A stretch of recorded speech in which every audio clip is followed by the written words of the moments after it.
नमस्कार, मैं लेख शेखर शर्मा आपको बायोलॉजी पढ़ा रहा हूं और बायोलॉजी में हम पढ़ रहे हैं नॉन कोडेटा के बारे में, जिसे इन्वर्टिब्रेट और हिंदी में अकशेरुकी प्राणियों के नाम से भी जाना जाता है। बहुत ही इंपॉर्टेंट पेपर है। देखिए बच्चों, अपन पढ़ रहे हैं फेसियोला हिपेटिका के लाइफ साइकिल और डेवलपमेंट के बारे में। अब आप सोच रहे होंगे सर ये टॉपिक खत्म होने का नाम ही नहीं ले रहा है।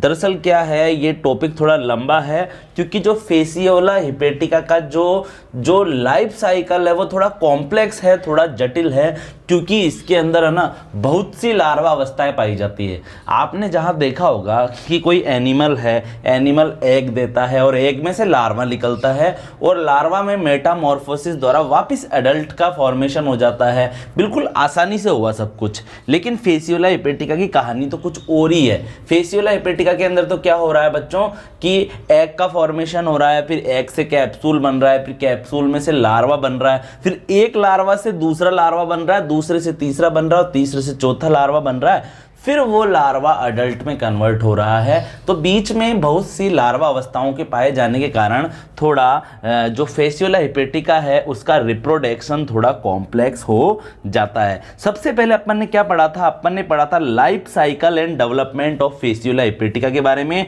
और उसमें अपन ने पढ़ा था कि फर्स्ट नंबर पर कि इसका डाइजेनेटिक लाइफ साइकिल होता है। क्या होता है इसका? डाइजेनेटिक लाइफ साइकिल होता है। मतलब इसके दो होस्ट होते हैं।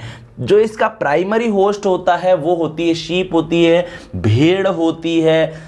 देखिए अगर आप ध्यानपूर्वक सुनेंगे तो आपको जरूर समझ में आएगा। जो इसका प्राइमरी होस्ट होता है वो होती है शीप होती है, वो भेड़ होती है, और उसके अंदर है ना अडल्ट फ्लूक पाया जाता है। कौन पाया जाता है? अडल्ट फ्लूक पाया जाता है। अब सीधी सी बात है भैया, अडल्ट फ्लूक तो क्या करेगा? रिप्रोडक्शन करेगा, क्योंकि वो जवान हो चुका है, अडल्ट है। आ रही है बात आपको समझ में? फिर उसके अंदर क्या होता है? कोपुलेशन की क्रिया होती है, और कोपुलेशन की क्रिया के द्वारा क्या हो जाता है? फर्टिलाइजेशन हो जाता है। और फर्टिलाइजेशन जब हो जाएगा तो फर्टिलाइजेशन हमेशा किसका होता है? एग का ही तो होता है। तो एग क्या कहलाएगा? फर्टिलाइज्ड एग कहलाएगा। और फर्टिलाइज्ड एग के चारों तरफ कुछ यॉल्क सेक आकर, कुछ यॉल्क वाली सेल आकर चिपक जाएगी और कुछ ऐसा कवच सा बन जाएगा, शेल का फॉर्मेशन हो जाएगा। एग, फर्टिलाइज्ड एग के चारों तरफ शेल का फॉर्मेशन हो जाएगा, कवच का निर्माण हो जाएगा। तो क्या हो जाएगा फिर? चौथा पॉइंट क्या बन जाएगा अपना? Capsule formation. कैप्सूल फॉर्मेशन के बारे में अपन ने पढ़ लिया। फिर अपन ने कैप्सूल के बारे में भी पढ़ लिया कि ये लगभग 1000 लाख अंडे देता है अपने जीवन का। मतलब कि एक अगर शीप है ना, तो एक शीप के अंदर यानी कि एक भेड़ के अंदर लगभग 1000 लाख क्या हो सकते हैं? लीवर फ्लूक के कैप्सूल हो सकते हैं। यहां तक अपन ने पढ़ लिया था।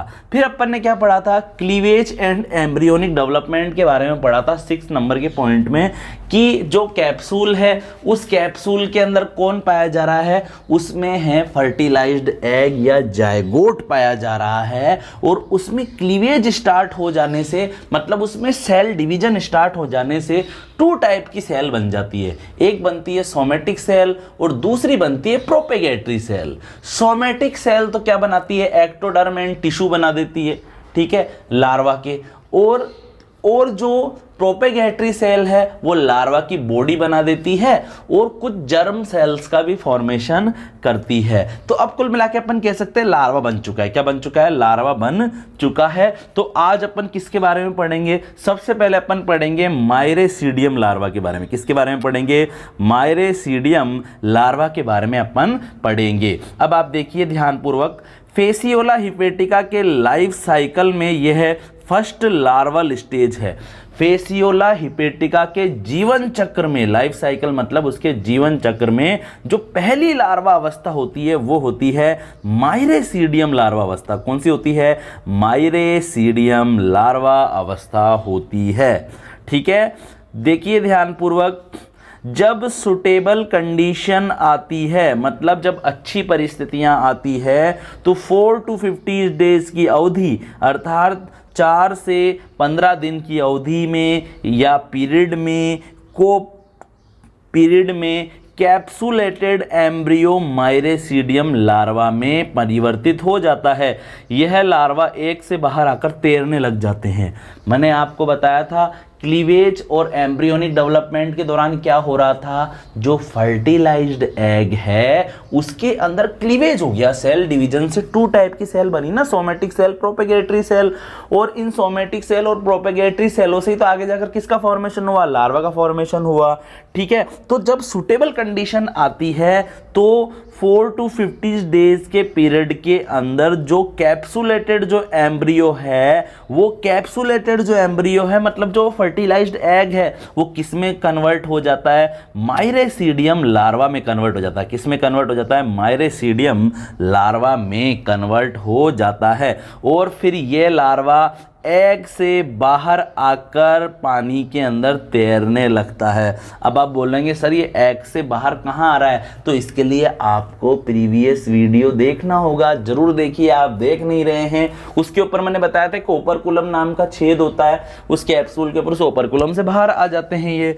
ठीक है, जरा अब अपन देख लेते हैं इस माइरेसीडियम लार्वा की स्ट्रक्चर के बारे में देख लेते हैं। ये इसका डायग्राम है, यहाँ पर 2 डायग्राम दिखाए गए हैं, ए एंड बी। ए वाला है यहाँ पर एक्सटर्नल स्ट्रक्चर और बी वाला क्या है बच्चों, बी वाला है इंटरनल स्ट्रक्चर। देखिए जरा आप ध्यानपूर्वक, सबसे पहले अपन इसकी एक्सटर्नल स्ट्रक्चर को देख लेते हैं। यहाँ पर देखिए इसका जो बॉडी का शेप है थोड़ा अंडाकार है, ओवल शेप है। कैसा है, अंडाकार है, ओवल शेप है। और पूरी बॉडी के ऊपर आप देखिए छोटे छोटे क्या पाए जा रहे हैं, ये सीलिया पाए जा रहे हैं, पक्षमाप पाए जा रहे हैं, जो स्विमिंग में इसकी हेल्प करते हैं।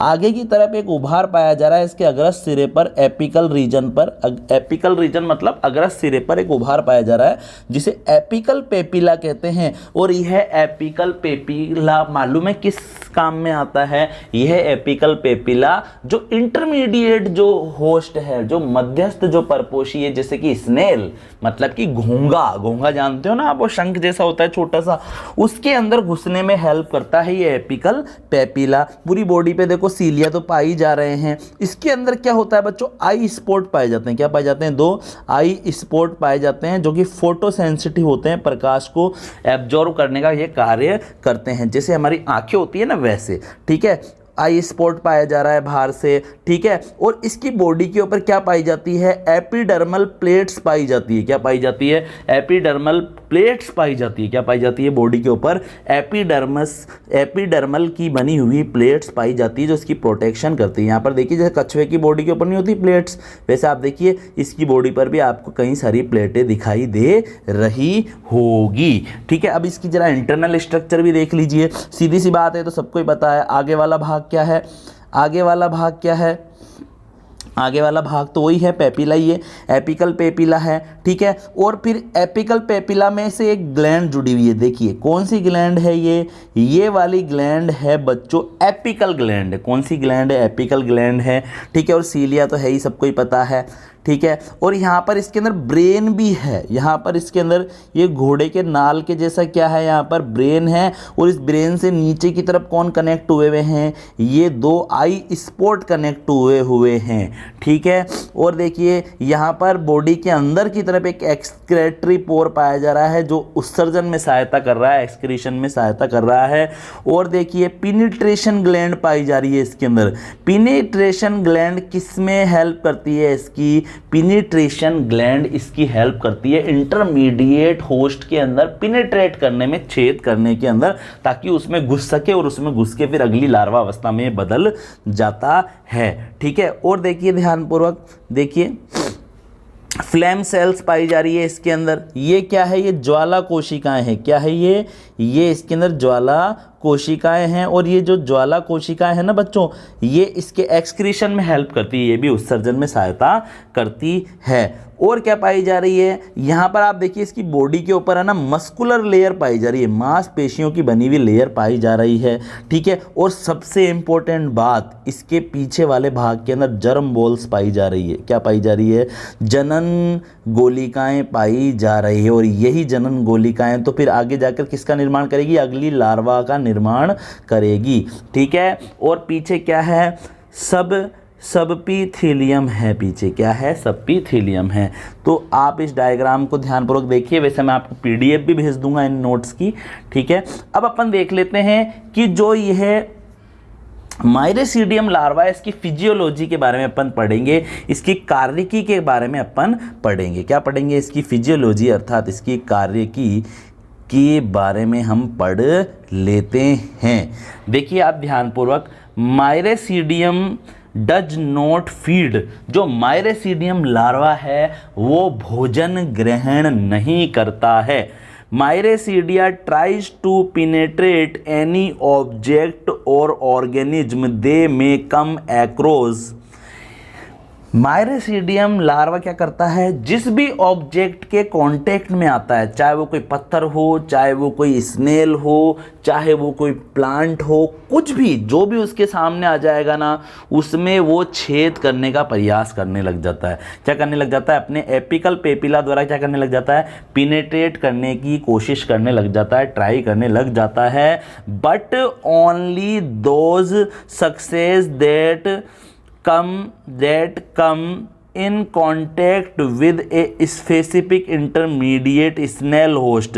लेकिन केवल सक्सेस वही माइरेसीडियम लार्वा हो पाते हैं जो केवल अपने इंटरमीडिएट, केवल अपने स्पेसिफिक इंटरमीडिएट स्नेल, अपने स्पेसिफिक इंटरमीडिएट होस्ट स्नेल के कांटेक्ट में आते हैं। क्या बताया गया है यहाँ पे बताया गया है कि जो ये माइरेसीडियम लार्वा होता है ना, ये तो क्या होता है, जिस भी चीज के कांटेक्ट में आएगा ना, ये स्वतंत्र रूप से तैरता रहता है। और आपको पता है वाटर के अंदर तरह तरह के एनिमल रहते हैं, प्लांट रहते हैं, पत्थर वगैरह सब कुछ रहते हैं। जिसके भी कांटेक्ट में आता है उसमें ये घुसने का प्रयास करता है, छेद करने का प्रयास करता है।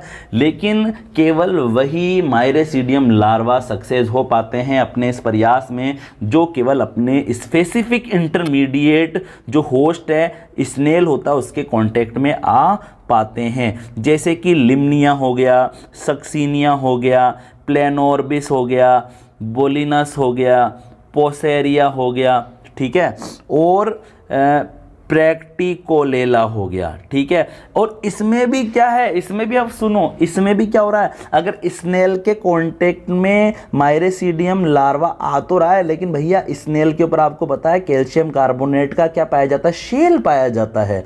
कैल्शियम कार्बोनेट का क्या पाया जाता है? इसके ऊपर शेल पाया जाता है, कवच पाया जाता है। अगर माइरेसीडियम लार्वा इसके स्नेल के कवच के कांटेक्ट में आता है तो फिर माइरेसीडियम लार्वा स्नेल के अंदर घुस नहीं पाएगा, पिनेट्रेट नहीं कर पाएगा, छेद नहीं कर पाएगा।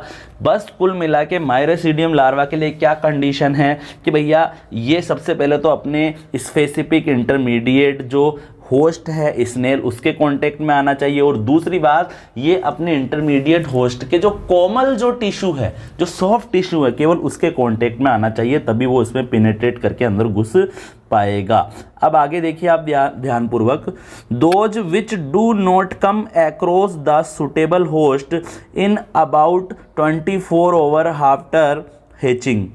दज ये क्या बता रहा है कि अगर माइरेसीडियम लार्वा सुटेबल होस्ट के कांटेक्ट में ना आ पाए, क्या बताया गया है इसमें कि अगर माइरेसीडियम लार्वा अपने सुटेबल होस्ट के कांटेक्ट में ना आ पाए तो हैचिंग के 24 आवर में उसकी क्या हो जाती है? डेथ हो जाती है, वो मर जाता है, बिना पिनेट्रेट किए क्या हो जाता है? मर जाता है। जैसे ही कैप्सूल में से लार्वा निकलेगा तो बस भागेगा यहाँ वहाँ की, जल्दी से जो ऑब्जेक्ट मिले उसी में घुस जाऊँ। लेकिन घुस केवल किस में पाएंगे?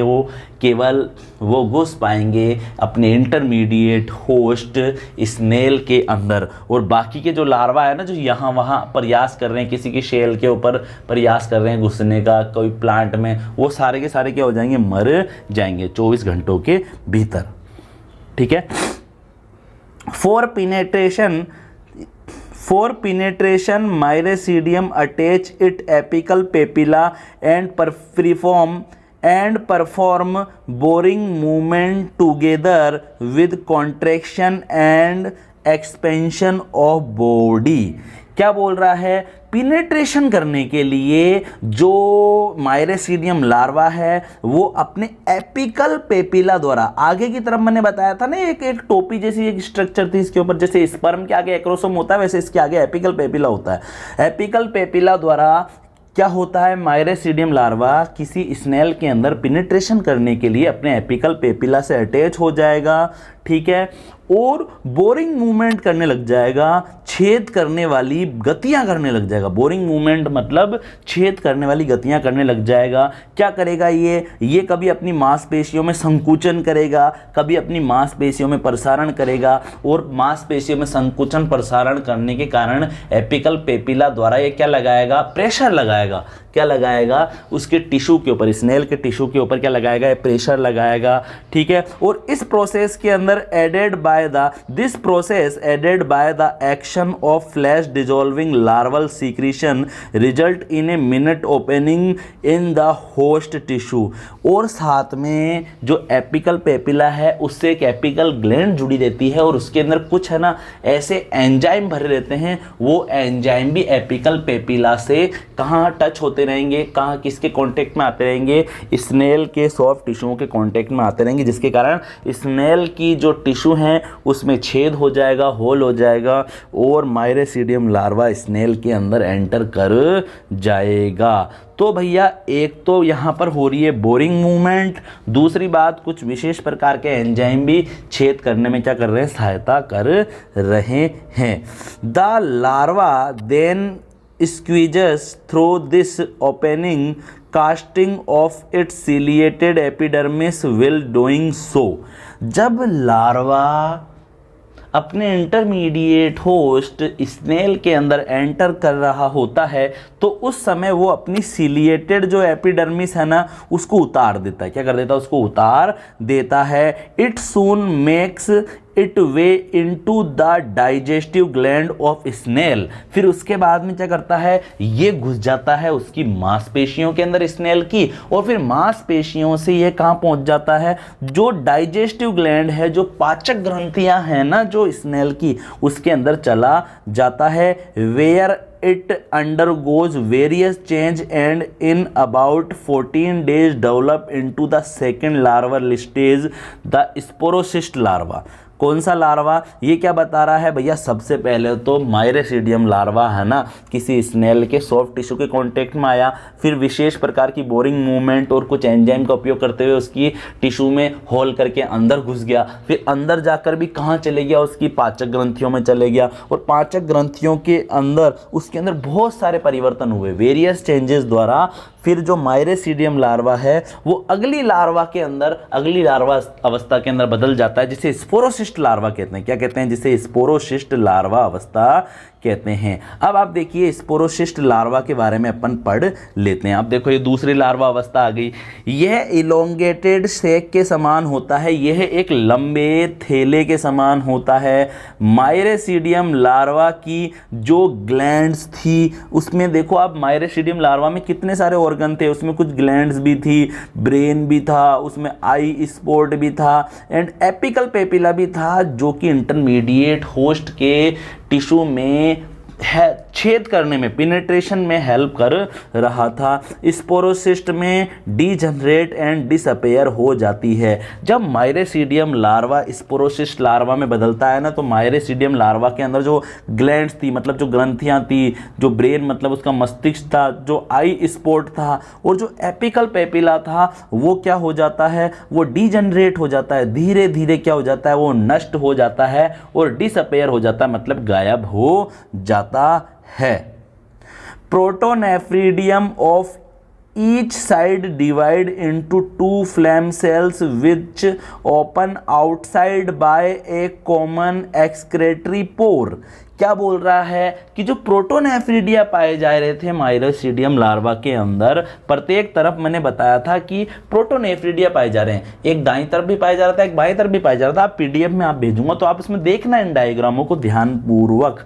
तो जो वो प्रोटोनेफ्रिडिया है, वो जो प्रोटोनेफ्रिडिया है ना बच्चों, वो स्पोरोसिस्ट लार्वा के अंदर किसमें कन्वर्ट हो जाते हैं, फ्लेम सेल में कन्वर्ट हो जाते हैं। और जो ये फ्लेम सेल है ना, ये एक कॉमन एक्सक्रेटरी पोर के द्वारा शरीर के बाहर खुलती है। स्पोरोसिस्ट लार्वा में जर्म बॉल भी पाई जाती है। स्पोरोसिस्ट होस्ट के टिश्यू में इधर उधर घूमता रहता है और उससे अपना न्यूट्रिशन एब्जॉर्ब करता रहता है। जो स्नेल है, स्नॉल के अंदर अंदर ये स्पोरोसिस्ट यहाँ वहाँ घूमता रहेगा उसकी मांसपेशियों में, और उसकी जो डाइजेस्टिव ग्लैंड है मतलब जो पाचक ग्रंथियाँ हैं, और अपना न्यूट्रिशन जो अपना पोषक पदार्थ वो अपने एब्जॉर्ब करता रहेगा। अब मैंने बताया कि इसकी बॉडी के अंदर कुछ जर्म बॉल भी पाई जा रही है, और इससे अगली लार्वा स्टेज रेडिया लार्वा का निर्माण होता है। इसके अंदर जो जर्म बॉल पाई जाती है ना स्पोरोसिस्ट लार्वा में, उसी से अगली लार्वा रेडिया लार्वा में परिवर्तित हो जाती है। इसकी जर्म बॉल इससे अगली लार्वा स्टेट रेडियल लार्वा में परिवर्तित हो जाती है। डायग्राम को देख लेते हैं अपन ध्यानपूर्वक। माइरेसीडियम लार्वा था, माइरेसीडियम लार्वा वेल डेवलप था, ब्रेन भी था, ग्लैंड भी थी, आई स्पॉट भी था, एपिकल पेपिला भी था, बॉडी के ऊपर सीलिया भी थे, प्रोटोनेफ्रिडिया भी थे। लेकिन जैसे ही, और हाँ एपिकल पेपिला भी था आगे की तरफ जो छेद में हेल्प कर रहा था, लेकिन जैसे ही माइरेसीडियम लार्वा स्नेल के अंदर एंटर करा वैसे ही क्या हुआ, ऊपर की जो सीलिया की जो लेयर थी वो भी हट गई, ठीक है। ब्रेन भी क्या हो गया, डीजनरेट हो गया, ग्लैंड भी डीजनरेट हो गई, आई स्पॉट, एपिकल पेपिला, प्रोटोनेफ्रिया सब डीजनरेट हो गए, और बिल्कुल सिंपल लार्वा अवस्था के अंदर वो कन्वर्ट हो गया, जिसे स्पोरोसिस्ट लार्वा अवस्था कहते हैं। ये रहा स्पोरोसिस्ट लार्वा अवस्था। बॉडी के ऊपर क्या पाई जा रही है, एक एपिडर्मिस पाई जा रही है, ठीक है। इसकी बॉडी के ऊपर क्यूटिकल की लेयर पाई जाती है, और क्यूटिकल की लेयर क्या करती है, क्योंकि अभी अपन ने बोला ये डाइजेस्टिव ग्लैंड में रहता है स्नेल के, और डाइजेस्टिव ग्लैंड में इसका भी तो डाइजेस्ट हो सकता है ना, पाचन हो सकता है, तो क्यूटिकल इसकी हेल्प करती है डाइजेस्टिव एंजाइम से।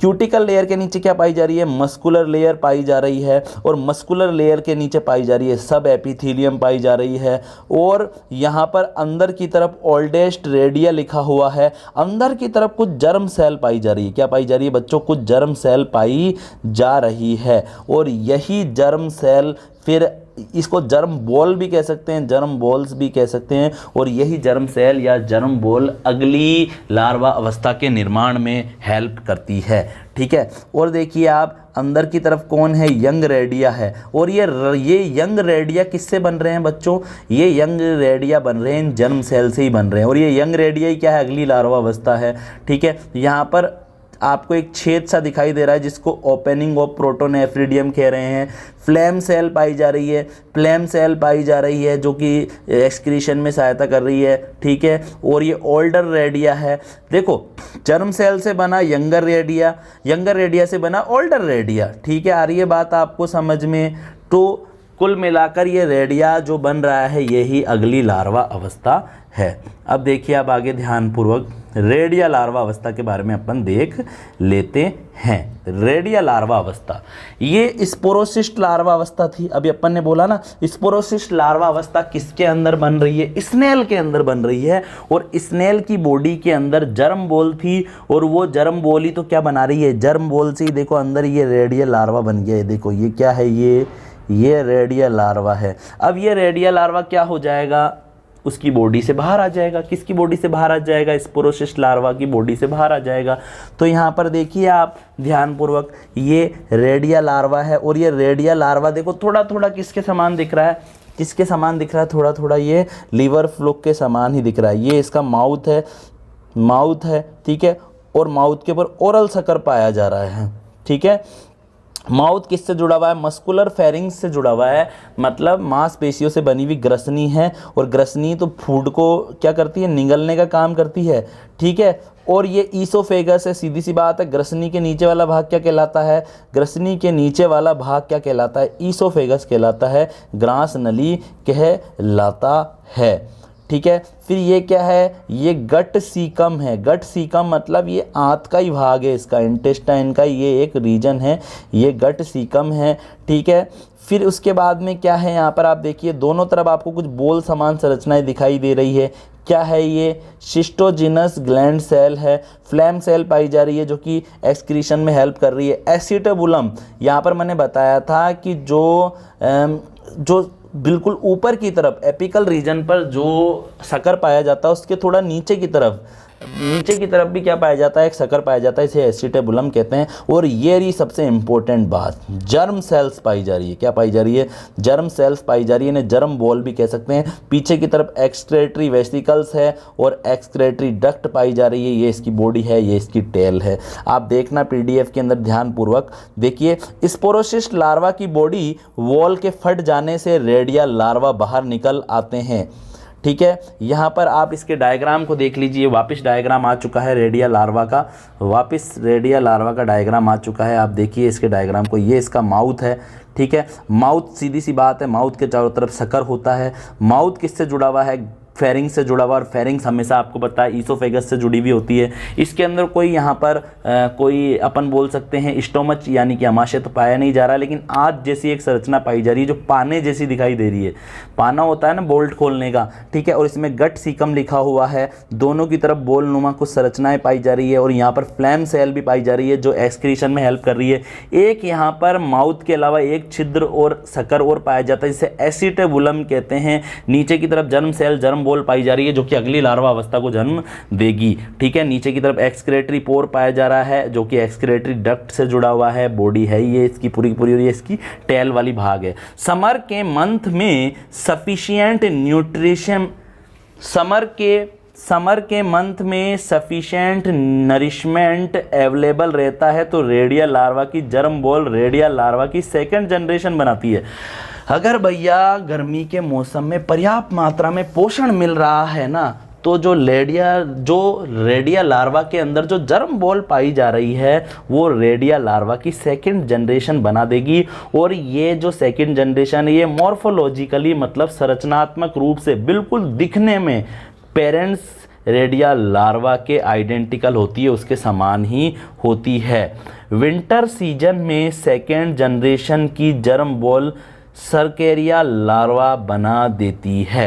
अब क्या हो रहा है, सर्दी के मौसम में क्या होगा कि जो वो सेकंड जनरेशन बनी उसके अंदर भी जर्म बॉल होगी, और फिर वो सर्दी के मौसम में विंटर का जो सीजन है उसके अंदर सर्केरिया लार्वा अवस्था वो बना देगी। अब आप आगे देखिए ध्यानपूर्वक, सर्केरिया लार्वा अवस्था माइरेसीडियम लार्वा के स्नेल की बॉडी में एंटर करने तथा सर्केरिया लार्वा बनकर स्नेल होस्ट, मतलब स्नेल होस्ट को इंटरमीडिएट होस्ट भी कहते हैं, से बाहर निकलने में 35 to 65 डेज का टाइम लग जाता है। बच्चों सबसे पहले आप वापस कहानी याद करो, डाइजेनेटिक लाइफ थी अडल्ट लीवर फ्लूक की, द्वि होस्ट होते हैं, उसके दो होस्ट होते हैं, प्राइमरी होस्ट सीप, सेकेंडरी होस्ट कौन था या इंटरमीडिएट होस्ट स्नेल है।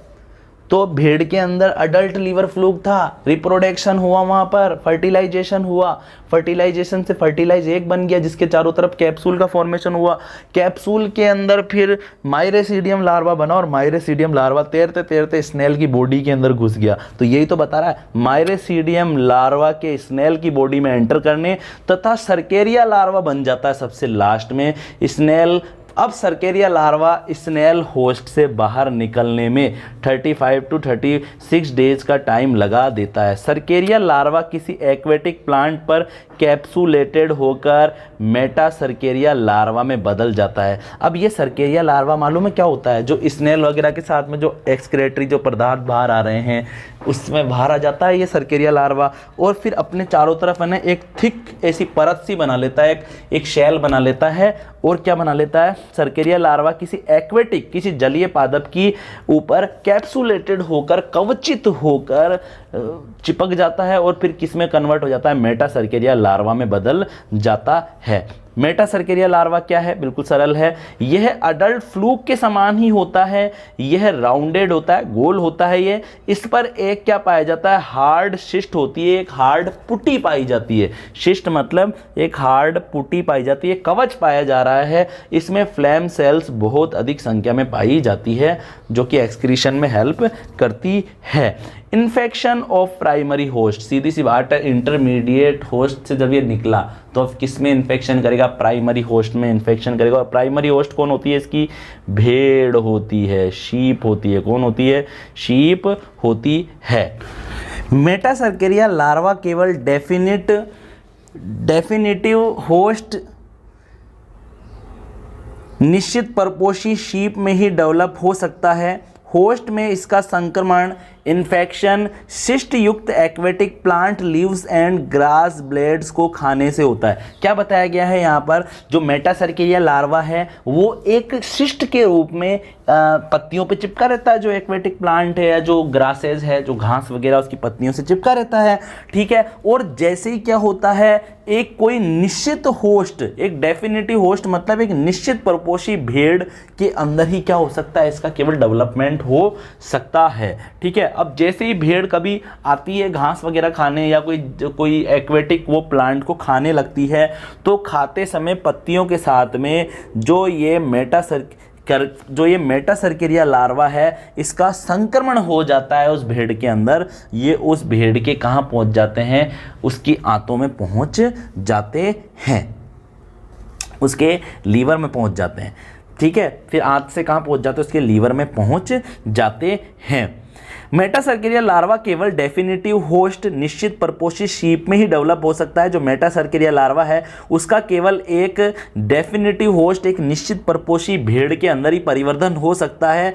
होस्ट मतलब परपोषी में इसका संक्रमण इन्फेक्शन शिष्ट युक्त एक्वेटिक प्लांट, जो पुटिका युक्त जलीय पादप है, उनकी पत्तियां और ग्रास ब्लेड मतलब जो घास की पत्तियां, उसको खाने से हो जाता है। अब सीधी सी बात है, मेटासर्केरिया लार्वा भेड़ के अंदर पहुंच जाएंगे, उसके आंत के अंदर पहुंच जाएंगे, उसके कहाँ पहुंच जाएंगे, उसके लीवर में पहुंच जाएंगे और वहां पे न्यूट्रिशन एब्जॉर्ब कर करके वो अडल्ट में कन्वर्ट हो जाएंगे। फिर अडल्ट के अंदर वापस क्या होगा, वापस वही होगा, कोपुलेशन होगा, फर्टिलाइजेशन होगा, वही कैप्सूल का फॉर्मेशन होगा।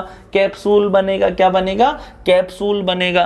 किसका फॉर्मेशन होगा, कैप्सूल का फॉर्मेशन होगा। फिर वही क्लीवेज होगा, फिर एम्ब्रियोनिक डेवलपमेंट होगा, फिर माइरेसीडियम लार्वा अवस्था बनेगी, फिर रेडिया लार्वा अवस्था बनेगी। कौन सी लार्वा अवस्था बनेगी, रेडिया लार्वा अवस्था बनेगी। फिर सर्केरिया लार्वा अवस्था बनेगी, फिर मेटासर्केरिया लार्वा अवस्था या स्टेट बनेगी। मेटासर्केरिया लार्वा स्नेल से बाहर निकलकर, मेटासर्केरिया लार्वा स्नेल से बाहर निकलकर जलीय पौधों की पत्तियों से चिपक जाएगा। जब भेड़ जलीय पौधों की पत्तियों खाएगी, मेटासर्केरिया लार्वा भेड़ के अंदर पहुंच जाएगा और वापस अडल्ट में कन्वर्ट हो जाएगा और ये लाइफ साइकिल लगातार हमेशा चलता ही रहेगा। तो आई होप जो आज मैंने आपको बताया है वो आपको समझ में आ गया होगा। आप सभी नोट्स बनाइए। देखिए वीडियो लंबा है, लेकिन ये लंबा बनाना जरूरी था, क्योंकि क्या ऐसे नहीं हो सकता कि एक लार्वा के बारे में मैं आज बता दूं, एक लार्वा के बारे में अगले वीडियो में, इससे क्या कन्फ्यूजन होता आपको, इसलिए मैंने सारा का सारा वीडियो एक साथ बनाया। ठीक है, सभी अपना ख्याल रखिए, सभी नोट्स बनाइए।